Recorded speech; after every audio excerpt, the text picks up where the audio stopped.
ಬಾರಿ ವಿಧಾನ ಪರಿಷತ್ ಒಮ್ಮೆ ಮಂತ್ರಿಯಾಗಿ ಕೆಲಸ ಮಾಡಿದ್ದಾರೆ. ಅವರು ಬಹಳ ಆರೋಗ್ಯ ಮತ್ತು ಶಿಕ್ಷಣ ಎರಡರಲ್ಲೂ ಕೂಡ ಹೆಚ್ಚು ಪ್ರಾತಿನಿಧ್ಯವನ್ನು ಹೊಂದಿಸಿದವರು. ಆಮೇಲೆ 1953ರಲ್ಲಿ ಬಾಲ್ಕಿ ಪುರಸಭೆಯ ಅಧ್ಯಕ್ಷರಾಗಿದ್ದರು. ಆಮೇಲೆ 62ರಲ್ಲಿ MLA ಆದರು. ಅಲ್ಲಿಂದ ಬಹಳ ಪ್ರಮುಖವಾಗಿ ಬಹಳ ನೇರ ನುಡಿಯ ಸ್ವಾಭಿಮಾನದ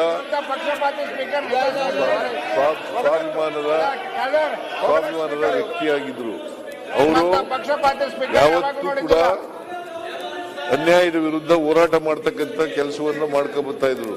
ಇವತ್ತು ಮಹಾತ್ಮ ಗಾಂಧೀಜಿಯವರಿಂದ ಪ್ರೇರಣೆ ಪಡೆದು ಅವರು ಏಕೀಕರಣ ಚಳುವಳಿಯಲ್ಲಿ ಭಾಗವಹಿಸಿದ್ರು.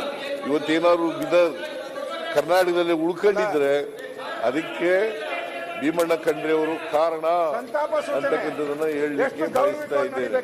ಅದರಿಂದ ಅವರು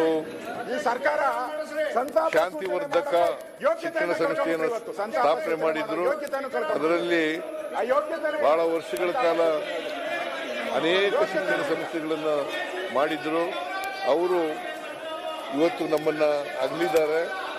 ಅವರು ಉರ್ದು ಭಾಷೆ, ಪಾರ್ಸಿ, ಮರಾಠಿ ಮತ್ತು ಇಂಗ್ಲಿಷ್ ಭಾಷೆಗಳ ಮೇಲೆ ಹಿಡಿತ ಹೊಂದಿದ್ರು. ಸುಮಾರು 30 ವರ್ಷಗಳ ಕಾಲ ಆಮೇಲೆ ವೀರಶೈವ ಮಹಾಸಭಾದ ಅಧ್ಯಕ್ಷರು ಕೂಡ ಆಗಿದ್ದರು. 12 ವರ್ಷಗಳ ಕಾಲ ವೀರಶೈವ ಮಹಾಸಭಾ ಅಧ್ಯಕ್ಷರಾಗಿದ್ದರು. ಅವರು ವೀರಶೈವರನ್ನೆಲ್ಲ ಒಟ್ಟುಗೂಡಿಸ್ತಕ್ಕಂಥ ಕೆಲಸವನ್ನು ಮಾಡಿದ್ರು ಅಂತಕ್ಕಂಥದ್ದನ್ನ ಅಂತವರು ಇವತ್ತು ನಮ್ಮನ್ನು ಅಗಲಿದ್ದಾರೆ. ಅವರು ಅಪಾರ ಅಭಿಮಾನಿಗಳು, ಅವರ ಕುಟುಂಬ ವರ್ಗದವರು ಅವರ ಸಾವನ್ನು ಭರಿಸ್ತಕ್ಕಂಥ ಶಕ್ತಿ ಕೊಡಲಿ ಅಂತ ಅವರ ಅಭಿಮಾನಿಗಳಿಗೆ, ಅವರೆಲ್ಲರಿಗೂ ಕೂಡ ಅವರ ಸಾವು ದುಃಖ ಭರಿಸ್ತಕ್ಕಂಥದ್ದು, ಅವರ ಆತ್ಮಕ್ಕೆ ಶಾಂತಿ ದೊರಕಲಿ ಅಂತೇಳಿ ಚಿರಶಾಂತಿಯನ್ನು ಬಯಸಿ ಪ್ರಾರ್ಥನೆಯನ್ನು ಮಾಡ್ತೀನಿ. ಒಬ್ಬ ಫೈರ್ ಬ್ರ್ಯಾಂಡ್ ಲೀಡರ್ ಅಂತ ಹೇಳ್ಬೋದು. ಯಾಕಂದ್ರೆ ಅವರ ಮಾತಿನಲ್ಲಿ ಅವರು ಇರ್ತಕ್ಕಂಥ ನಿಷ್ಠುರತೆ ಮತ್ತು ಬಹಳ ಸ್ಪಷ್ಟವಾದಿ. ಭೀಮಣ್ಣ ಖಂಡ್ರೆ ಅವರನ್ನು ನಾವು ಬಹಳ ವರ್ಷಗಳಿಂದ ನೋಡ್ತಾ ಇದ್ದೀವಿ. ಅವರು ಯಾವ ರೀತಿ ಅಂತಂದ್ರೆ ನಮ್ಮ ಕಡೆ ಹೇಳ್ತಾರೆ ಏಕ್ ಮಾರ್ ದೋ ತುಕಡ ಅಂತ. ಅವ್ರು ಏನು ಹೇಳಿದ್ರು ಒಂದು ಮಾತು ಹೇಳಿದ್ರೆ ಫೈನಲ್ ಅದು. ಆ ರೀತಿ ಅವ್ರ ವ್ಯಕ್ತಿತ್ವ ಮತ್ತು ಅವರು ಈ ನಮ್ಮ ಏಕೀಕರಣ ಹೋರಾಟ ಆಗಿರ್ಬೋದು ಮತ್ತು ಸ್ವಾತಂತ್ರ್ಯ ಹೋರಾಟ ಆಗಿರ್ಬೋದು ಮತ್ತು ನಮ್ಮ ಈ ವಿಮೋಚನೆ ಏನು ನಮ್ಮ ಕಲ್ಯಾಣ ಕರ್ನಾಟಕ ಭಾಗಕ್ಕೆ ಸ್ಥಾನಮಾನ ಸಿಗಬೇಕು ಅಂತ ಹೋರಾಟದಲ್ಲಿ ಅವರು ಕೂಡ ಬಹಳ ದೊಡ್ಡ ಒಂದು ಕೊಡುಗೆಯನ್ನು ಕೊಟ್ಟಿದ್ದಾರೆ. ಜನರಲ್ಲಿ ಜಾಗೃತಿ ಮೂಡಿಸಬೇಕು ಮತ್ತು ರಾಜಕೀಯದಲ್ಲಿ ಒಂದು ಮೌಲ್ಯವನ್ನು ಇಟ್ಕೊಂಡು ಏನು ಗುರುತು ಅಂತಂದ್ರೆ ಅವರ ದಕ್ಷತೆ, ಅವ್ರ ಮಾತಿನಲ್ಲಿರ್ತಕ್ಕಂಥ ಅವ್ರ ಸ್ಪಷ್ಟತೆ ಮತ್ತು ಅವರು ಎಷ್ಟು ನಿಷ್ಠುರವಾದಿ ಒಬ್ಬ ರಾಜಕಾರಣಿ ಮತ್ತು ಒಬ್ಬ ಪ್ರಾಮಾಣಿಕ ಜೀವನವನ್ನು ಸಾಗಿಸಿದವರು. ಆಮೇಲೆ ಇದ್ದದ್ದಂಗೆ ಹೇಳೋರು. ಅವ್ರು ಯಾರೇ ಆಗಿರಲಿ, ಅವ್ರು ಬೇಕಾದವರಾಗಿರಲಿ ಬೇಡದವರಾಗಿರಲಿ ಭಾಳ ಸ್ಪಷ್ಟವಾಗಿ ಹೇಳಿ ಇವತ್ತು ನಮಗೆ ಯುವಕರಿಗೆ ಒಂದು ಆದರ್ಶ ಅವರು. ಯಾಕಂದರೆ ಎಲ್ಲ ಹೋದಲ್ಲೆಲ್ಲ ಹೇಳ್ತಾ ಇದ್ರು, ನಮ್ಮ ಅನೇಕ ಸಭೆಗಳಲ್ಲಿ ಎಲ್ಲ ಹೇಳ್ತಿದ್ರು, ನೀವು ಯುವಕರು ತಯಾರಾಗಬೇಕು. ಯುವಕರು ಒಂದು ವೇಳೆ ಸೈದ್ಧಾಂತಿಕದ ಕಡೆಗೆ ನೀವೊಂದು ವೇಳೆ ನನ್ನ ಜೊತೆ ಬಂದರೆ ನಾವು ಈ ಸಮಾಜ ಬದಲಾವಣೆ ಮಾಡಬೇಕು ಅಂತಕ್ಕಂಥದ್ದು ಅವರ ಭಾವನೆ ಇತ್ತು. ಈ ಯುವಕರಿಂದನೇ ಇವತ್ತು ಸಮಾಜದಲ್ಲಿ ಬದಲಾವಣೆ ಆಗಲಿಕ್ಕೆ ಸಾಧ್ಯ ಇದೆ. ನೀವು ಐಡಿಯಲಿಸ್ಟಿಕ್ ಆಗಿ ನೀವು ಆ ಆದರ್ಶಗಳನ್ನು ಜೀವನದಲ್ಲಿ ಇಟ್ಕೊಂಡು ನೀವು ಬಾಳಿದ್ರೆ ನಮ್ಮ ಸಮಾಜ ನಾವು ಪರಿವರ್ತನೆ ಮಾಡಲಿಕ್ಕೆ ಸಾಧ್ಯ ಇದೆ ಅಂಥೇಳಿ ಅವ್ರು ಹೋದಲ್ಲೆಲ್ಲ ಯುವಕರನ್ನೇ ಅವರು ಉದ್ದೇಶಿಸಿ ಮಾತಾಡ್ತಾ ಇದ್ರು. ಮತ್ತು ವಿಶೇಷವಾಗಿ ಅವರು ಈ ನಮ್ಮ ಕಲ್ಯಾಣ ಕರ್ನಾಟಕ ಭಾಗದಲ್ಲಿ ಒಂದು ಜಾಗೃತಿಯನ್ನು ಮೂಡಿಸ್ತಕ್ಕಂಥ ಪ್ರಯತ್ನ ಭಾಳ ಅವ್ರದ್ದಾಗಿತ್ತು. ಏನಂತಂದರೆ ಈ ನಮ್ಮ ಭಾಗಕ್ಕೆ ಸ್ವಾತಂತ್ರ್ಯ ಸಿಕ್ಕಿದ್ದು ತಡವಾಯಿತು, ಆಮೇಲೆ ನಮ್ಮ ಭಾಗದಲ್ಲಿ ಹಿಂದುಳಿಕೆ ಆಗಿದೆ, ಇದಕ್ಕೆ ಈ ಅಸಮಾನತೆಯನ್ನು ಹೋಗಲಾಡಿಸ್ಬೇಕು, ಇದನ್ನು ಯಾವ ರೀತಿಯಾಗಿ ನಾವು ನಮ್ಮ ಭಾಗಕ್ಕೆ ನಾವು ಇದನ್ನು 371J ಏನು ಬಂದಿದೆಯಲ್ಲ ಇದಕ್ಕೆ ಅವರು ಹಿಂದೆ ಭಾಳ ವರ್ಷಗಳಿಂದ ಒಂದು ಜಾಗೃತಿಯನ್ನು ಮೂಡಿಸ್ತಕ್ಕಂಥ ಕೆಲಸ ಮಾಡಿದ್ರು. ಹಾಗಾಗಿ ಇವತ್ತು ಯುವಕರಿಗೆ ಒಂದು ಭಾಳ ದೊಡ್ಡ ಪ್ರೇರಣೆ ಭೀಮಣ್ಣ ಖಂಡ್ರೆ. ನಮ್ಮ ಕಡೆ ಭೀಮಣ್ಣ ಖಂಡ್ರೆ ಅವ್ರಂಗೆ ಮಾತಾಡ್ತೀಯಲ್ಲಪ್ಪ ಅಂತ ಹೇಳ್ತಾರೆ, ಅಂದರೆ ಅಷ್ಟು ಸ್ಪಷ್ಟವಾಗಿ ಮಾತಾಡ್ತೀರಿ ಅಂತ ಹೇಳ್ತಾರೆ. ಭೀಮಣ್ಣ ಖಂಡ್ರೆ ಅವ್ರಂಗೆ ಮಾತಾಡ್ತೀರಲ್ರಿ ಅಂತ ಅಂದ್ರೆ ಜನ ರೂಢಿಯಲ್ಲಿ ಮಾತಾಡ್ಕೊಳ್ಳೋದಂದ್ರೆ ಅವರು ಅಷ್ಟು ಪ್ರಖ್ಯಾತರಾಗಿದ್ರು. ನಮ್ಮ ಭಾಗದಲ್ಲಿ ಇಡೀ ಕರ್ನಾಟಕದಲ್ಲಿ ಆಗಿದ್ರು. ಆದರೆ ನಮ್ಮ ಭಾಗದಲ್ಲಿ ಅವ್ರ ಜನಪ್ರಿಯತೆ, ಅವರ ಮಾತಾಡೋ ಶೈಲಿ, ಅವರು ನಡೆಯೋ ಶೈಲಿ ಮತ್ತು ಅವರ ಜೀವನ ಕೂಡ ಭಾಳ ಯಾವಾಗಲೂ ಖಾದಿ, ಅವರು ಏನಂದರೆ ಭಾಳ ಸಿಂಪಲ್ ಅವ್ರ ಆಹಾರ ಆಗಿತ್ತು. ಮತ್ತು ಅವ್ರು ಇಷ್ಟು ವರ್ಷ ಅವ್ರು ಬದುಕಲಿಕ್ಕೆ ಅವರ ಮಿತ ಆಹಾರನೇ ಅದು ಕಾರಣ ಯಾಕಂದರೆ ಅವ್ರು ಭಾಳ ಸ್ಪಷ್ಟವಾಗಿ ಅವ್ರು ಭಾಳ ಕಮ್ಮಿ ಊಟ ಮಾಡ್ತಾಯಿದ್ರು. ಆಮೇಲೆ ಭಾಳ ಒಂದು ಡಿಸಿಪ್ಲಿನ್ಡ್ ಲೈಫ್ ಇತ್ತು ಅವ್ರು. ಯಾಕಂದರೆ ಲೈಫಲ್ಲಿ ಅವರು ಡಿಸಿಪ್ಲಿನ್ಗೆ ಅವ್ರ ಡ್ರೆಸ್ಸಲ್ಲಿ ಅವ್ರು ಎಷ್ಟು ಕಡಕ್ ಡ್ರೆಸ್ ಹಾಕ್ತಿದ್ರು ಅಂತಂದರೆ ಯಾರು ಆ ರಾಜಕಾರಣಿಗಳು ಅಷ್ಟೊಂದು ಮೇಂಟೈನ್ ಮಾಡೋದು ಭಾಳ ಕಷ್ಟ.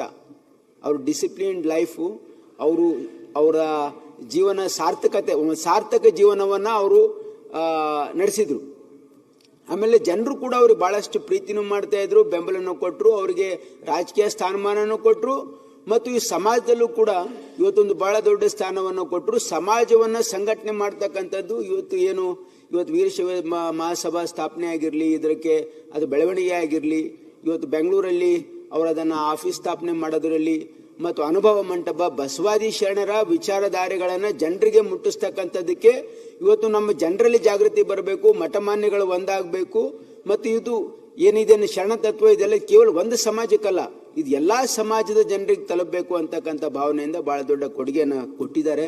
ಇವತ್ತು ಅವರ ಅಗಲುವಿಕೆ ಖಂಡಿತವಾಗಿ ನಮಗೆ ದುಃಖ ತಂದಿದೆ. ಮತ್ತು ನಮಗೆ ಅವರ ಕಳ್ಕೊಂಡಿರ್ತಕ್ಕಂಥ ಅವರ ಆದರ್ಶಮಯವಾಗಿರ್ತಕ್ಕಂಥ ಜೀವನನೂ ಕೂಡ ನಾವು ಕೂಡ ಅದರಿಂದ ಪ್ರೇರಣೆ ಹೊಂದಿದ್ದೀವಿ ಅಂತಕ್ಕಂಥ ಮಾತನ್ನು ಹೇಳ್ತಾ ಅವರಿಗೆ ನಾವು ಶ್ರದ್ಧಾಂಜಲಿಯನ್ನು ಸಲ್ಲಿಸಿ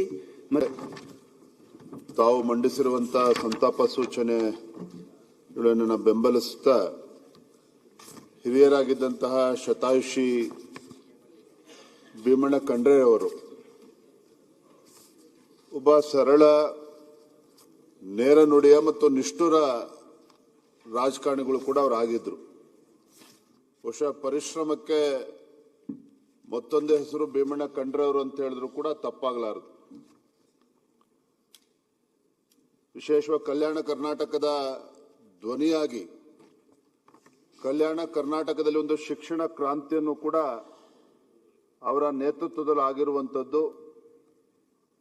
ಕಲ್ಯಾಣ ಕರ್ನಾಟಕದ ಯಾವುದೇ ವಿಚಾರಗಳು ಬಂದಂಥ ಸಂದರ್ಭದಲ್ಲಿ ಅದರ ಧ್ವನಿಯಾಗಿ ಸದನದ ಒಳಗಡೆ ಮತ್ತು ಸದನದ ಹೊರಗಡೆನೂ ಕೂಡ ನಿರ್ಭೀತಿಯಿಂದ ಧ್ವನಿಯನ್ನು ಎತ್ತುವಂಥ ಕೆಲಸ ಅವರ ನೇತೃತ್ವದಲ್ಲಿ ಆಗಿರುವಂಥದ್ದು ನಾವು ಯಾರೂ ಕೂಡ ಮರೆಯೋದಕ್ಕೆ ಸಾಧ್ಯ ಇಲ್ಲ. ಆ ಭಾಗದ ಒಂದು ಗಡಿ ಭಾಗದಲ್ಲಿ ಕನ್ನಡದ ಭಾಷೆಯ ಒಂದು ಅಸ್ಮಿತೆಯನ್ನು ಉಳಿಸ್ತಕ್ಕಂಥ ಕೆಲಸವೂ ಕೂಡ ಅವರ ನೇತೃತ್ವದಲ್ಲಿ ಆಗಿರುವಂಥದ್ದು. 4 ಬಾರಿ ಶಾಸಕರಾಗಿ, ವಿಧಾನ ಪರಿಷತ್ ಸದಸ್ಯರಾಗಿ, ಸಚಿವರಾಗಿ ಅವರದೇ ಆದಂಥ ಕೊಡುಗೆಗಳನ್ನು ಈ ನಾಡಿಗೆ ನೀಡಿದ್ದಾರೆ. ಮತ್ತು ವಿಶೇಷವಾಗಿ ಉತ್ತರ ಕರ್ನಾಟಕದ ಯುವ ಜನತೆಗೆ ಒಂದು ಭವಿಷ್ಯವನ್ನು ರೂಪಿಸ್ತಕ್ಕಂಥ ನಿಟ್ಟಿನಲ್ಲೂ ಕೂಡ ಅವರು ಯಶಸ್ವಿಯಾಗಿರುವಂಥದ್ದನ್ನು ಈ ಸಂದರ್ಭದಲ್ಲಿ ಸ್ಮರಿಸ್ತಾ, ಅಖಿಲ ಭಾರತ ವೀರಶೈವ ಲಿಂಗಾಯತ ಮಹಾಸಭಾದ ಅಧ್ಯಕ್ಷರಾಗಿ ಬಹಳ ಸುದೀರ್ಘವಾಗಿ ಸೇವೆಯನ್ನು ಸಲ್ಲಿಸಿದ್ರು. ಇನ್ನು ಬಸವಾದಿ ಶರಣರ ಒಂದು ತತ್ವಗಳನ್ನು ಮೈಗೂಡಿಸ್ಕೊಂಡು ಇವತ್ತು ವೀರಶೈವ ಲಿಂಗಾಯತ ಸಮಾಜವನ್ನು ಒಗ್ಗೂಡಿಸ್ತಕ್ಕಂಥ ನಿಟ್ಟಿನಲ್ಲಿ ಮತ್ತು ಸಮಾಜಕ್ಕೊಂದು ದಿಕ್ಕನ್ನು ತೋರಿಸ್ತಕ್ಕಂಥ ನಿಟ್ಟಿನಲ್ಲೂ ಕೂಡ ಅವರು ಸಾಗಿರುವಂಥದ್ದನ್ನು ಇಲ್ಲಿ ಸ್ಮರಿಸ್ತಾ, ಅವರು ಯಾವತ್ತೂ ಕೂಡ ನಮಗೆ ಪ್ರೇರಣೆ ಆಗಿರ್ತಾರೆ ಅಂತ ಒಬ್ಬ ಹಿರಿಯ ಚೇತನ ಭೀಮಣ್ಣ ಖಂಡ್ರೆ ಅವರು ಬೌದ್ಧಿಕವಾಗಿ ನಮ್ಮಿಂದ ದೂರ ಆಗಿದ್ರೂ ಸಹ ಅವರು ಹಾಕಿಕೊಟ್ಟಿರ್ತಕ್ಕಂಥ ಒಂದು ಸಾಮಾಜಿಕ ಕಳಕಳಿಯ ಹಾದಿಯಲ್ಲಿ ನಾವೆಲ್ಲರೂ ಕೂಡ ಮುನ್ನಡೆತೇವೆ ಅನ್ನೋ ಮಾತನ್ನೇ ಸಂದರ್ಭದಲ್ಲಿ ಹೇಳ್ತಾ ಅವರ ಆತ್ಮಕ್ಕೆ ರಾಜಕಾರಣಿಯಾಗಿ, ಲೋಕನಾಯಕರಾಗಿ, ಸಮಾಜ ಸಂಘಟನೆಯಲ್ಲಿ ಮತ್ತು ಆ ಭಾಗದ ಅನೇಕ ಸಮಸ್ಯೆಗಳ ಬಗ್ಗೆ ಸರ್ಕಾರದ ಗಮನ ಸೆಳೆಯತಕ್ಕಂಥ ರೀತಿಯಲ್ಲಿ ಇವರು ಸ್ವಾತಂತ್ರ್ಯ ಹೋರಾಟಗಾರರು ಹೌದು ಮತ್ತು ರಜಾಕಾರ ಸಂದರ್ಭದಲ್ಲಿ ಸಾಕಷ್ಟು ಹೋರಾಟವನ್ನು ಮಾಡಿರ್ತಕ್ಕಂಥ ಆ ಭಾಗದ ಗಣ್ಯ ವ್ಯಕ್ತಿ. ಮತ್ತು ನಮಗೇನು 371 ಇವತ್ತು ಬಂದಿದೆ, ಅದರ ಹೋರಾಟದ